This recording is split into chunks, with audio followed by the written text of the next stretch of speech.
There we go. And really, really happy to have an alum with us, Xavier Collantes. He's a 2017 graduate of Gonzaga, major in business, MIS concentration, minor in computer science. A seasoned veteran of the musical scene at Gonzaga with both the Bulldog Band as well as the jazz band. If you need a saxophone player for any upcoming event, I'm sure he's your guy. And as we'll get into the conversation, he currently is at Google as a technical solutions consultant, but he's done a couple of interesting things along the way as he moved from Gonzaga ultimately to Google. So with that, Xavier, welcome. Great to have you with us. I'm glad Tatao connected us and put us together.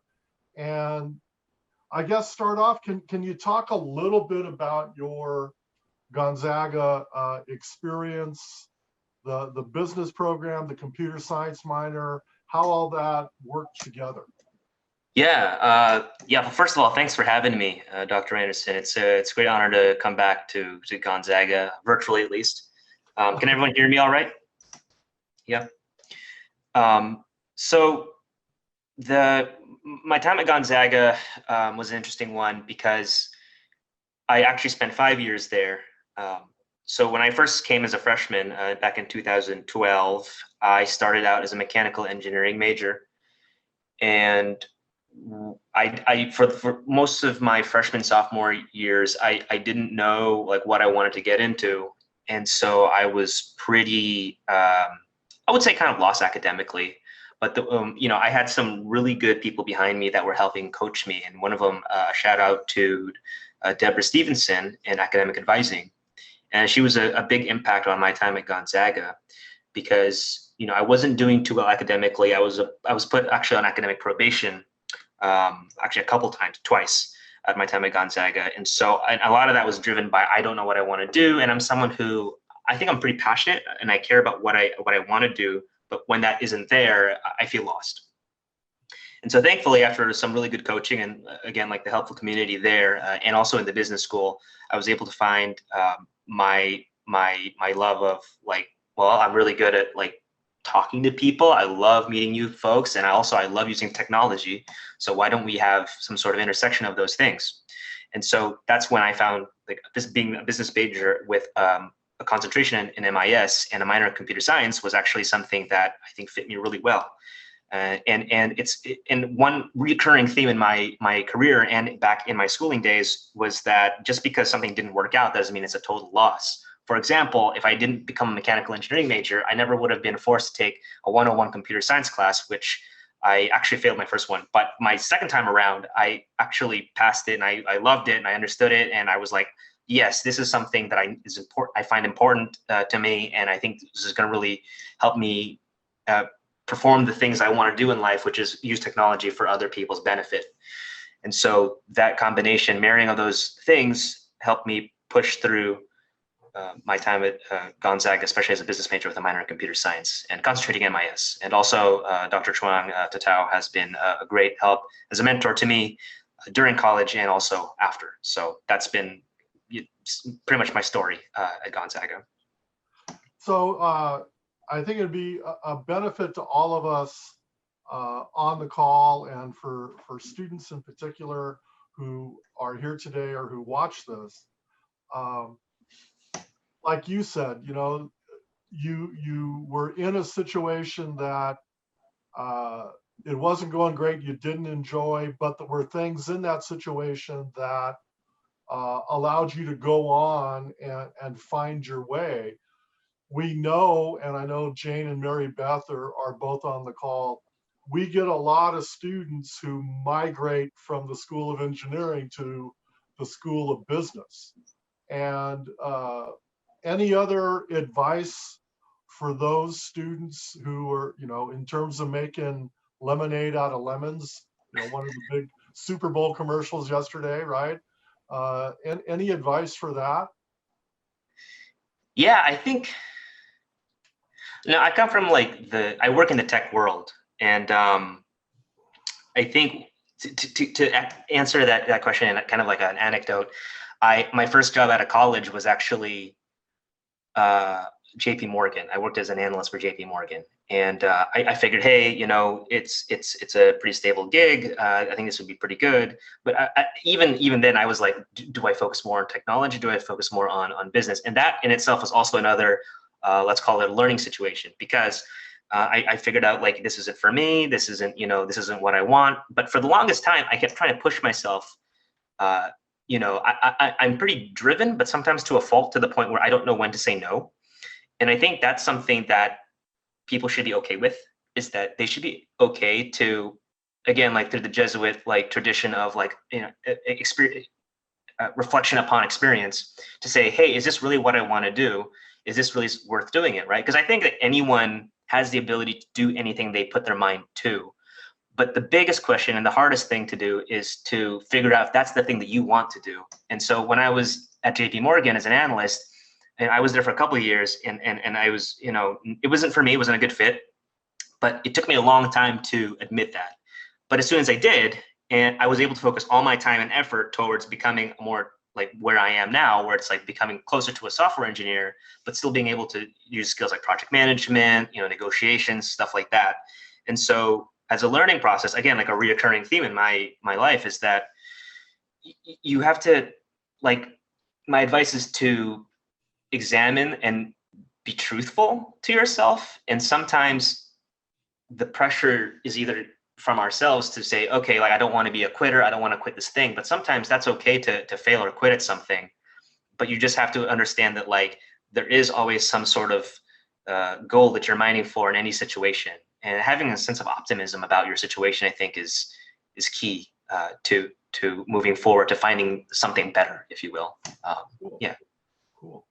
So talk a little bit about, you mentioned your time at JP Morgan. Yeah. Talk a little bit about, though, maybe it started your senior year or whenever at GU, kind of the process that led you to JP Morgan. Yeah. So actually I was, again, coming from MIS, I had a lot of like web development skills that I wanted to use. And so I could have gone back to my parents' house, but I'm like, that's not a very, very good mental space for me. I want to be, like I love being at Gonzaga, I need to be away from home. And so I wanted that to continue. And so what I did in the time between I graduate and then a quick study abroad trip to make up for some credits with Dr. Pachiri, actually. And then my first job in September of that same year, that summer, I ended up as a web developer for the housing department at Gonzaga, actually, because I was like, I want a place to stay, but I can't really afford it. So how can I use my web development skills? And I said, oh, I know. I worked with the housing department before, and they have a bunch of technical projects they have on the backlog, but they can't seem to get them done. But I know that they also have a lot of housing, so let's make a deal. So I was able to foster a deal with them. And in that time when I was like, hey, give me an apartment. I know you have a lot of housing that's free. And so in exchange, I'll give you like, improve your website and do some content management. And so that was pretty fruitful. And eventually when I was looking for jobs in that process, it allowed me to find that job at JP Morgan. And I think the thing that stuck out to me was it was a sales analyst role. And so I really liked the idea, again, of like business. But even then, after graduating from college, I was like, I don't know if I should be more technical or more business oriented. And so I figured like the only way to really do that is to just get more experience and just get your feet wet in both situations. And so when I was working at JP Morgan, it was the thing that got me, I think, was I thought it was cool that we got to work with really big clients in the tech industry, but you weren't really creating anything. And I realized this when I was on the weekends, I would get these little microcontrollers, Raspberry Pis. And so for those who are unaccustomed to those, they're pretty much small computers, like really cheap computers that you can program and do little tasks and things with little lights, and you can hook it up to other electronics and stuff like that. And I had no idea how to do this because I only minored in comp sci. And so what I ended up doing was using the internet, like YouTube and Googling things, to learn as much as I could about uh, circuits and stuff like that. And so I was like, oh, this is really cool. And I'm like programming these things as well. And I figure, why can't I just do this as a job? And I'm like, and I moved to San Francisco for that JP Morgan gig. So I said, well, I'm literally in Silicon Valley. Why don't I just go do work towards this? But in doing that, I had to understand it myself and realize maybe being a sales analyst isn't the best gig. Maybe that's not for me, which was hard for me to come into terms to. But then again, I had to be truthful with myself and go, Xavier, you're spending all your time doing some other job. Why don't you just go do that other job, right? And so I feel like, and a lot of the people that I met who are my age too, I think they follow a similar path where they're saying, I have this job as a project manager or product manager, but I'm really doing, more managerial stuff or more technology stuff, coding or whatever. And it's like, well, why don't you just do that? And then they're like, oh, that's a great, it almost seems like it's a no-brainer to the point where people don't actually realize it. But yeah, I mean, that's what I was thinking after I graduated and it was in JP Morgan. I was like, I'm pretty much doing another job, subconsciously. So why don't we just aim towards that? So the creativity and earlier you mentioned negotiation skills, and it sounds like they paid off with housing when you worked a deal for housing in exchange for some web work. Yeah. But it sounds like that experience really paid off because it allowed you to focus more in on what your passion was. Yeah. I think if you're in a position where you may want to make a pivot, you may want to make a move. Like I made a pretty drastic move going from a sales analyst to, someone in my position now where it's managing projects and also building automation in processes. I think it's okay to look for other jobs, right? And I think that was a big pressure too when I was in my first job, that I couldn't. Well, I was inquiring all sorts of places because I was, I was kind of at a loss because I was said, well, I don't want to leave my first job, less than a year, and that's fair. But if you're not happy with it, then all bets are off, and you should really find something that you're happy with. And if you're really passionate about something, if it's important enough to you, even if the odds are against you, you should still go do it, it's. Again, that's another thing that pushed me over the edge to go, okay, yeah, I got to go do this thing. But you can't just do it tomorrow, right? And so advice I would have for people who are in the same position I was back then was that I would say, keep doing what you're doing, just grit your teeth and just do it for a while. It's only going to be temporary, but just make sure that your first priority is, your own career, and you're doing, and because when time push comes to shove, you're going to have that you're going to have that conversation with your manager anyway, to either leave or tell them that you're interested in something else. And if they're really interested in your development, then they should be okay with that. I had that same conversation with my manager. I'm a technical solutions consultant now, but I really want to get to be more of on the development side, feature developer.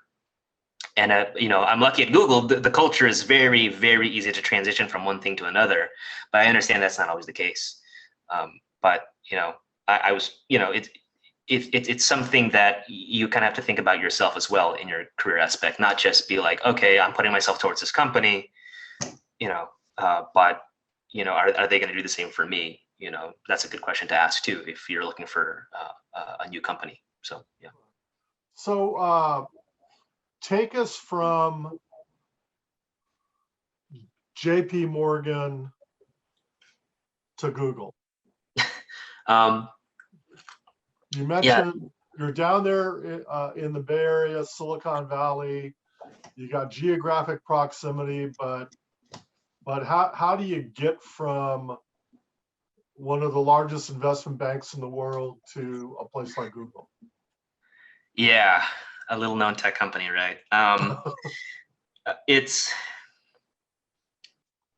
honestly, I think a part of it is luck. A part of it is luck in the sense that, what, again, being in my situation, right at the moment where I'm looking for something else, but at the same time, I'm still, just keeping my head above water at my current company at the time.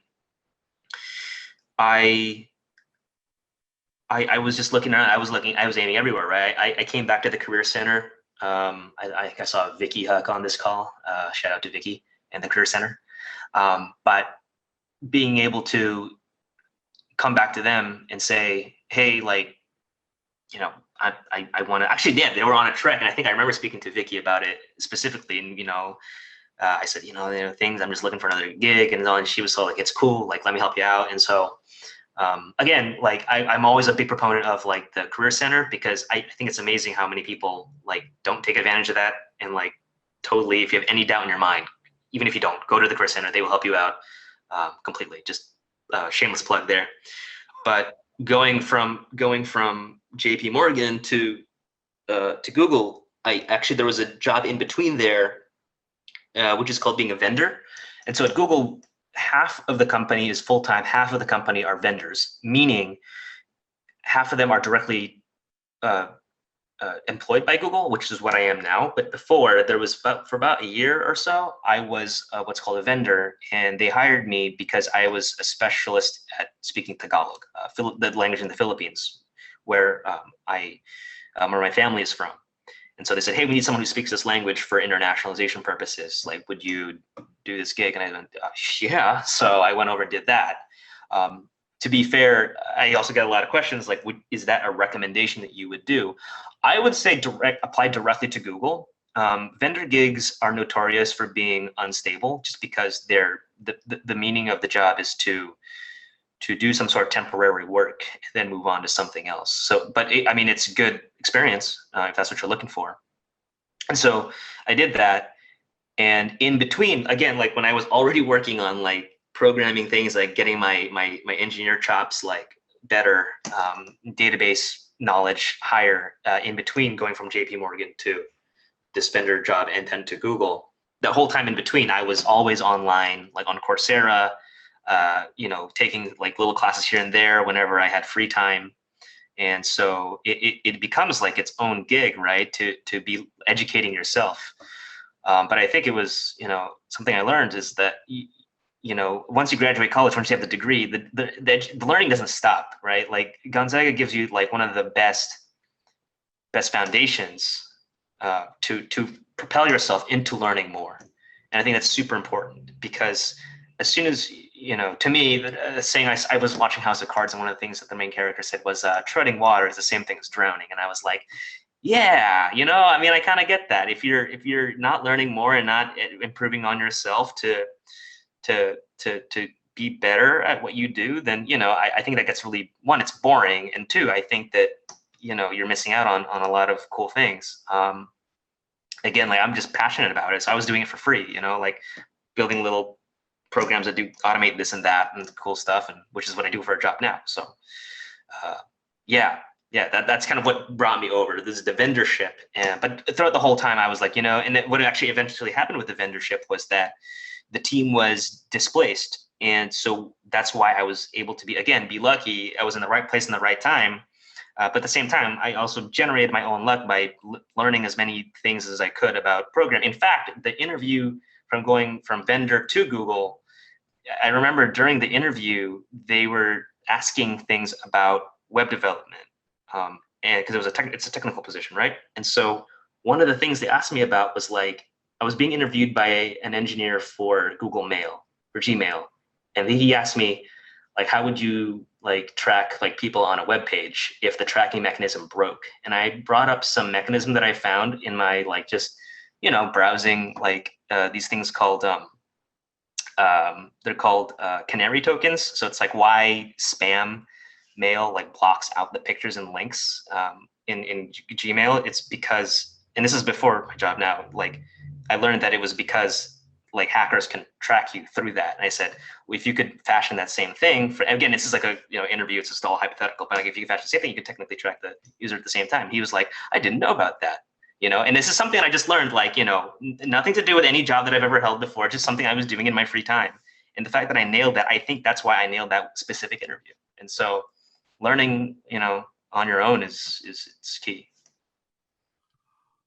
You are saying so many things that okay, sorry. so important to our students and even to our alums who are just out.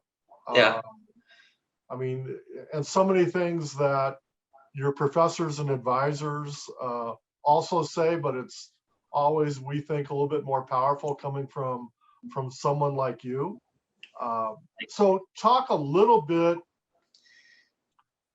You're a technical solutions consultant. What do you do? What do you do?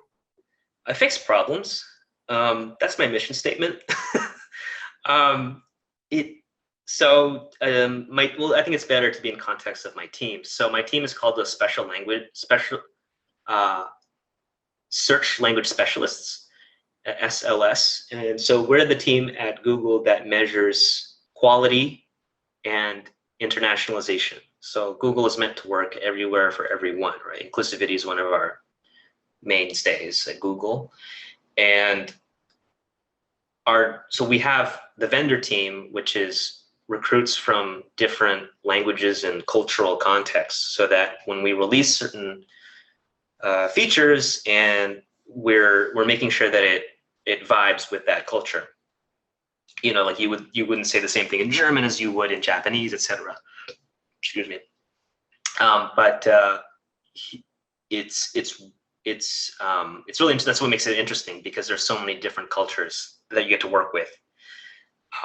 But as a technical solutions consultant, my job is I have a handle of certain number of projects, and it should be 40% of those things are like project management wise, right? So I'm in charge of like a handful of what we call verticals. So it's like subject matters on Google Expert. For example, if you Google Gonzaga Bulldogs, a certain box will pop up, and it's called a one box, or a knowledge panel, and it has the different information that's summarized and pulled from other websites that's showed to you really quickly. And so those are the kind of features that I work with, and making sure that those things are triggering after all the changes that are being made by other people at Google. So for one day we might have like, okay, so given our set of what we consider to be our scope, like how much of this is good and how much of it is bad. And if it's bad, let's go debug it and figure out why, so we can get the right teams involved. So that's where the people part comes in. The technical part of it, the other 70%, which is more than 100 it's 40 and 70, but that's just my job. It's technical, where it's like I get projects like, hey, we need a way to automate this sort of infrastructure. How do we do it? Hey, our vendors need a way to scale this sort of task. How can we do it, right? So the cool thing about Google that I was missing from other places that I worked at was Google will hire people to their company and then ask them what to do. Whereas at JP Morgan, they hire really smart folks, and there were some of the smartest folks I met, both at JP Morgan and Google. But it seemed like it was a top-down structure where it's like they tell the people what to do and then you go do it. Whereas at Google, it's like, here's the problem. Xavier, how are you going to fix the problem? And then it's my job to come up with a handful of solutions with pros and cons, so that my managers can go, yes, let's implement this one. And I go, great. And then I go implement it. So that's pretty much what a technical solutions consultant does. So between the problem solving part and the project manager part, and I know there's going to be some overlap there, about how many different things are you actively working on at a time? About 5 to 6 projects. Some of them are bigger or smaller. For example, one of the projects I'm working on is A/B testing specific like texts. And that's interesting because there is no, it's typically done by developers, but now we want like a centralized team to do it. And so there's many ways to go about that. So for example, you could have, the brute force is like just hire a bunch of people and they will just translate things and then like pick the best one, and then we'll push the best one for that feature, right? Or you could create some sort of interface where you could have these people do that, and then the skill level of the people required to be hired can be less, so therefore your pool can be greater. And so that becomes a function of cost for people power versus like technological cost. So that's one project. Another project is maintaining the Google calculator when you Google stuff and making sure that the calculator pops up properly. That's another project I'm working on. And then for similar different, so like 4 of those would be subject matter of the verticals I'm talking about. And then the other ones are like horizontal, where it's the whole Google search, but it's some sort of scaling function for some layer within Google. And so those are the things I'm typically working on. And then I'm also, again, when I was talking about before, learning on your own and building your own skills while working at the same time, I'm also like doing what's called a 20% project at Google, where we can spend 20% of our time doing some other thing that we like.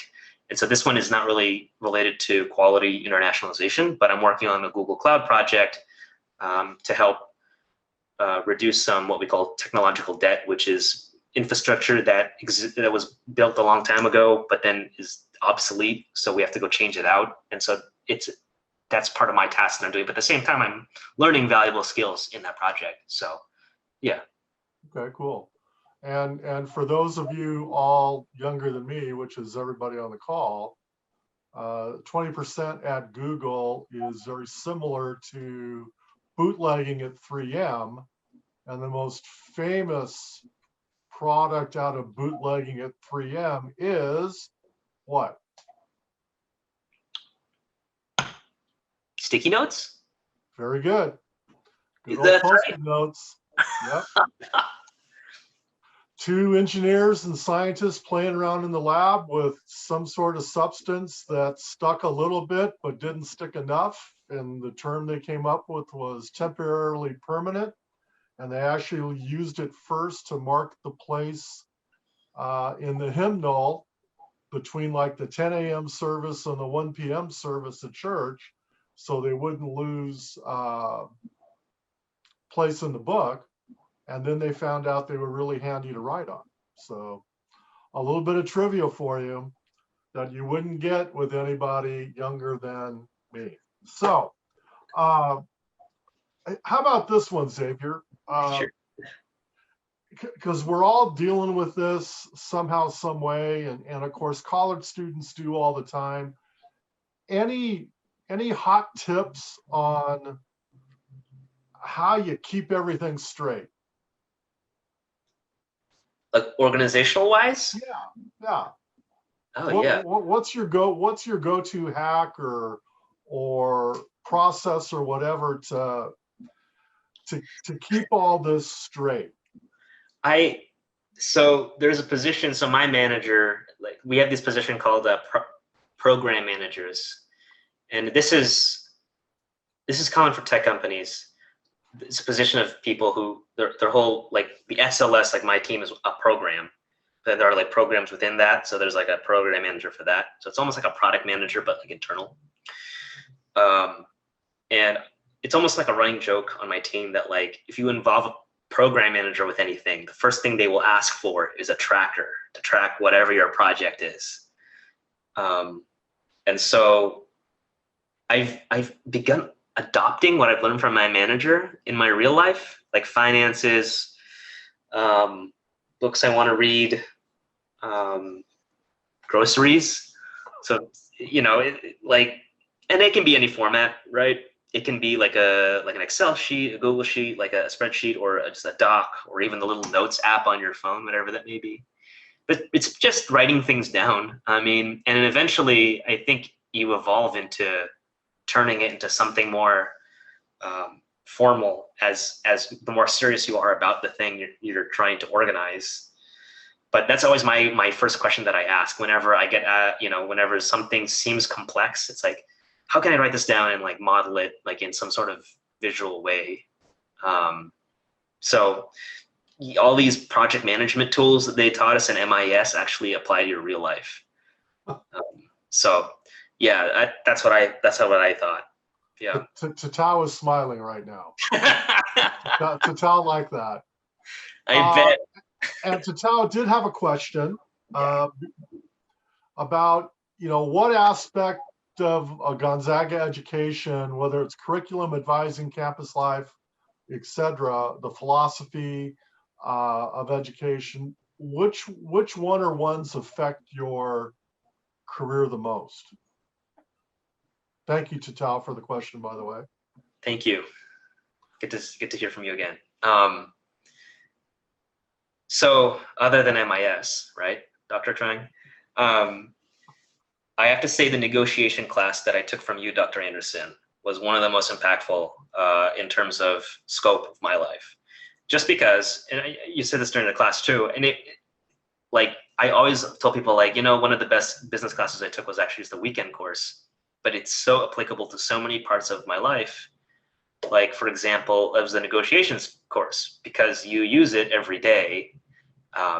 Whether you're negotiating with a coworker, negotiating with a client or stakeholder, or if you're negotiating, a price on buying a car or something like that, it's so essential to everyday life that I feel like that's the stuff that I use not just in work but in real life as well. So yeah, so thank you for that. It's actually a course that you taught. So yeah. You're welcome. And I would, if you ever have the opportunity, I have passed that course on, so to speak, to Dr. Bull Schaefer. And I know she does a much better job at it than I ever did. So get a chance, get in there with Becky, and you'll learn a whole lot more about negotiations. So what, whether it's current students or recent alums, and I know you've woven this in and out throughout our conversation today, what advice have you got? What do you mentioned? What year is your little brother? Oh man, he's a senior now. So he's on his last year.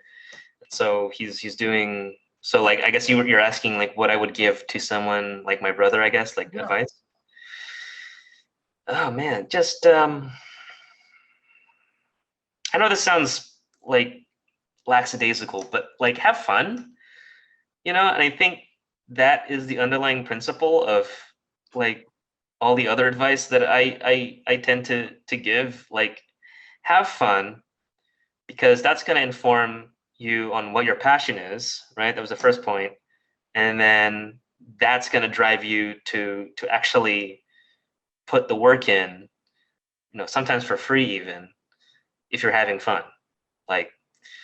The joy that I get when I run a program, or no matter how complex or simple it is, and it works, or we complete a project and it works, I always just party in my mind, because I'm having fun, and that's how I know I'm having fun.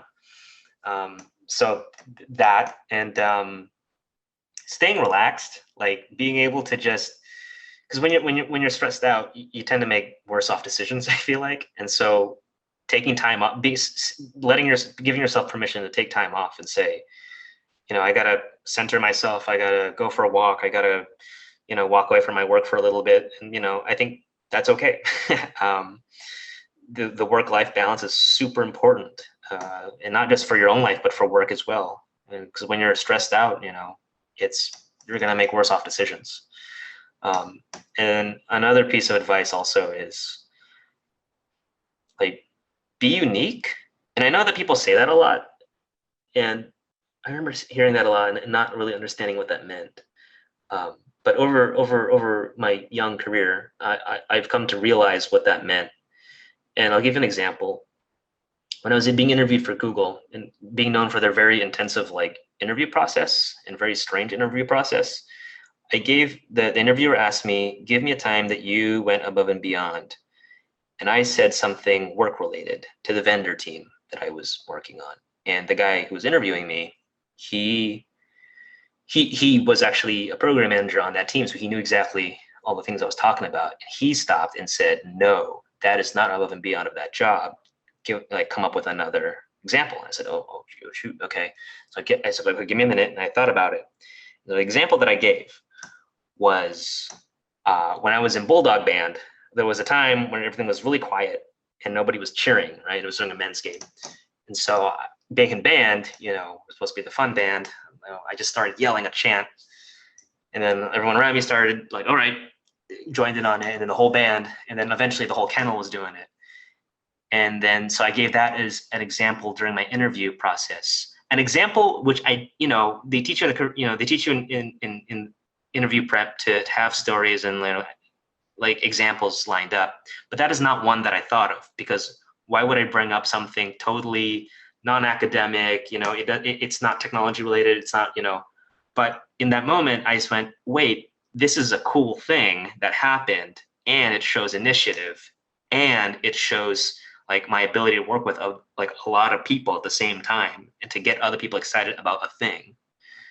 And I gave that, and the interviewer just like went, yes, that is exactly what I'm looking for. Like, that is cool. I'm like, that is awesome. So like, I guess the bottom line is, don't discount the small and sometimes kind of strange experiences that you've had. When someone asks you like, what's your like project management experience? Like, you and 100 other people are probably going to answer the same way. But if you answer in a way that people don't usually answer it, but still hits the mark and is like cool, like that's the best kind of answer.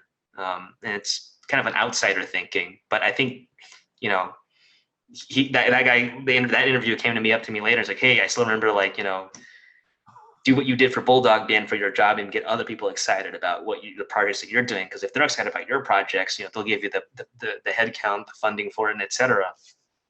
And so funny how like some, weekend story from Bulldog Band ended up, bringing me success in a place that I didn't think it would. Oh, that's awesome. Yeah. That is awesome. Anybody out there questions for Xavier? Open it up to the floor for a second. You don't need to put them in the chat. Just go ahead and unmute or. Hi, Xavier. My name's Kevin, and I've got a question for you, which is, where next? So you talked a little bit around what it is you're looking to do with Google around doing feature development, for example. But even as you look further down the path, 3, 5, 7 years, what else is out there on your horizon? I think looking at problems and being the solution to that problem is fun to me. And so looking forward, being a feature developer, but also at the same mind, keeping my mind open and saying, okay, like maybe I want to work in cloud as well, Google Cloud. And I'm lucky again to be in a position where, and at a company where it's very easy to move from one position to another, where just because the management is very open to that, right? And they provide all the resources for you to get to that point. But something I think if we're not naming the specific job title itself and like what the philosophy behind it, I think something that scales something big. Like for example, one of the projects I was working on, the internationalization for texts, one of the texts we used was actually like one of like the landing pages when you Google search something. And so I think the metrics came back and it was like 1 billion clicks like on a day. And I was like, get out of here, that's awesome. So I'm like, more of that, please. So if it's something that's scaling some process or mechanism, like Google Cloud does that very well. It's a good solution to many scaling issues where companies, so we want to do more of this, but we don't have the resources. Like, oh, well, maybe we can either, reduce the cost of it by being more efficient or by, some other thing. I think Google Cloud or being a software developer is very interesting to me. And I think hopefully that's where I'm going to be in the next 4 or 5 years, maybe. So, yeah. Thank you, Xavier. Thank you, Kevin, for the question. Anybody Yeah, else? Go for it. Hi, Xavier. My name's Becky. I'm so sad I didn't get to have you in class ever. And I'm moving around a lot, and it's because I have a dog next to me. But anyway, I love how you are able to reflect on when you were in college, being on academic probation or failing at a particular course or something. A lot of our students are super scared of failing, and it's where I love how you said your best learning opportunities. So I want to ask you about your favorite mistake, or and it could be in college or like right after, something that was a choice that it didn't work out. Because of that awesome mistake, that you were able to make that next great choice. Oh, that's a great question, because there's so many to choose from, um, favorite mistake. The mechanical engineering one is pretty big on there, tops of the list, just because, like, I didn't know what computer science was at the time. And so I was like, oh, I have an idea of what mechanical engineering is. And then I didn't. But then in exchange, I had an understanding of computer science because I had to take a prereq for it. Ironic. But that one is pretty good. And I think that, that's a good question. There's just like, what other mistake? Like, yeah, I think that's probably gonna be my favorite, I think. Yeah, just because like I remember being so down about like failing and being like, this is the hardest thing I've done so far. And just being thrown into, because I had no idea, I had no programming experience, I had no idea like how any of that stuff worked, and then being thrown into it and absolutely failing. I just felt like I could not ever do it. And if I could time travel and go back, I mean, like, again, I'm so lucky to be working at Google. But my senior year, like if you told me like, hey, one day you'll be working for Google, I would not believe you. I would say you're crazy and totally disregard everything you said, because that is outlandish and the odds are so against you. But again, you make your own luck, and you put yourself in the right place, and hopefully, and keep your expectations low. But hopefully, you try hard, but you keep your expectations low, and that hopefully you hedge your bets in terms of disappointment, I guess. But yeah, I mean, that's what I would say about my favorite failure. Is just like that one. Yeah. Well, thank you so much. And it sounds like you don't make your own luck. It sounds like you kept going, and that's what helped you out. Yeah. Yeah, thank you, Becky. And I was channeling my inner Sheryl Crow there for a while. So other questions for Xavier? If you didn't know, Sheryl Crow had a famous song called My Famous Mistake, my favorite mistake. I heard a song by Sheryl Crow and George Strait the other day. But anyway, yeah. Yeah. Oh, look at the puppy. So Xavier, Molly Pepper here. Good to see you. I came in a little late, so I apologize if you already answered this question, but I've taken Dr. Anderson's negotiation class too, so I agree. That's a great class. What about a non-business class? Was there anything in the core curriculum that really stood out to you? Critical thinking. The first philosophy class that I took was really it was one of those times where I think a lot of students at the time, including myself, was like, I wonder how I'm going to use this, but it's one of those classes that applied to both business, later to business and computer classes. Business in the sense of critical thinking about philosophy, and like for example, those use cases, those business cases that you come across, and studying those and thinking things through like logically. That built a foundation for that. And then like mathematical logic also is like, and, or, if this is true and that is false, that is true. Like, so that also came in handy for the computing side of things. But it's interesting that they haven't intersected philosophy 101. That was one of my most memorable non-business classes. Yeah. Excellent. And when you first said that, my next question was going to be, did you think so at the time? And you answered that very much. Kind of, like, it was interesting, and because I dig philosophy, and at the time I was like, this is really cool. But it's hard to study it sometimes, because you have to read through the material, and that gets kind of at times dry. But you have your favorite philosophers and you have your least favorite. So yeah. Thank you. Great answer. Thank you, Molly. One more question. We got time for one more question.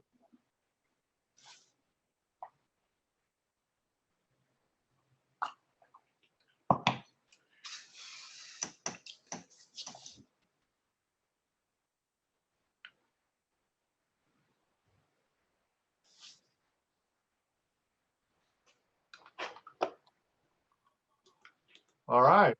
Well, we'll leave it at that. Xavier, this was awesome.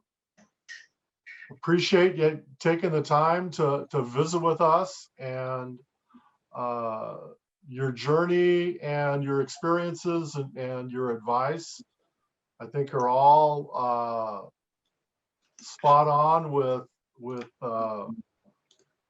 not only today, but what we're trying to do. And so I really want to thank you, and anything we can do for you, don't hesitate to reach out and let us know. Thanks to everybody who came today.